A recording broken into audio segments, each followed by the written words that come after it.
So embrace your hard times so that when the good times come, you can love it and appreciate it. Growing up as a child, I was always very artistic. I was just kind of like that black sheep in my family that could draw really well, was really creative. And every memory that I remember having as a child of being happy was when I was being creative and drawing and showing my artistic side. But it wasn't something that was encouraged by my parents. I come from really strict African parents where you are an accountant, you're a lawyer, you're a doctor, you're not an artist.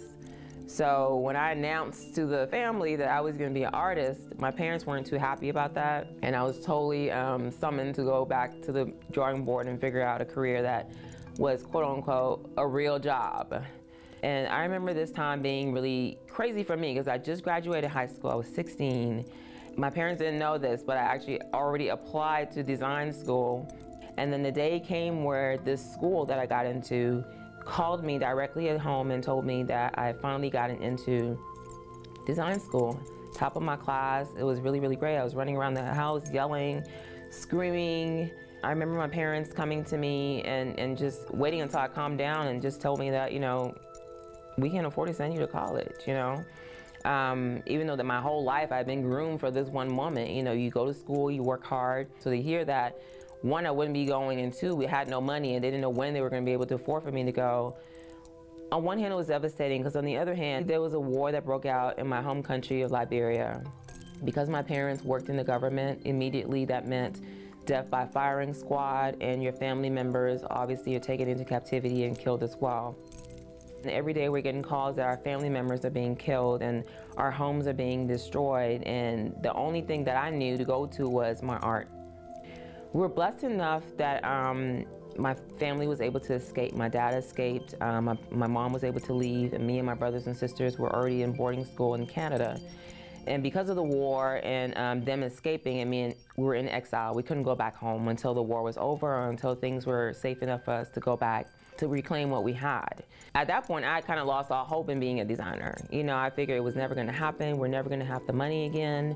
We're just going to be on welfare forever, and our lives had changed. We're going to live in Canada and not be able to go back to Liberia. And the one thing that I always clung to for happiness was the one thing that was making me sad, because I knew I couldn't do it anymore because I didn't know when I was going to actually be able to go after it. As I lost my faith, my mother's faith in me grew and it got stronger. There was one day my mom fell across my sketchbook and she looked through it and she came to me and just kind of said, "I'm sorry, honestly, I didn't know you were this talented. All these years we just thought that you were doing all this stuff just to kind of take the easy road out and not go after something real."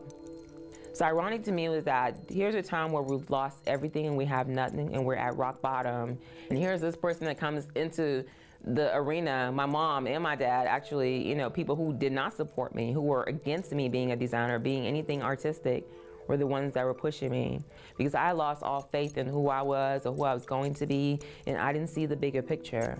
Sometimes good things come to those who wait, and sometimes in every tragedy, there's always going to be something good. I can really sit here and testify that every time there's been something negative in my life, there's always been something positive, like immediately after. And I've always looked at it as God's way of humbling me for the goods, humbling me for the harvest, getting ready to sow your seeds, and that harvest time is gonna come, but you have to go through bad sometimes to get to good. It was probably the worst bad for me because I felt like I lost my home, I lost my family members, but at the same time, I gained support from the two people that meant the most, my parents. And had that situation not happened, I don't think it would have happened. I was always going to be fighting them against being a fashion designer. And to this day, they are my #1 supporters. So embrace your hard times so that when the good times come, you can love it and appreciate it.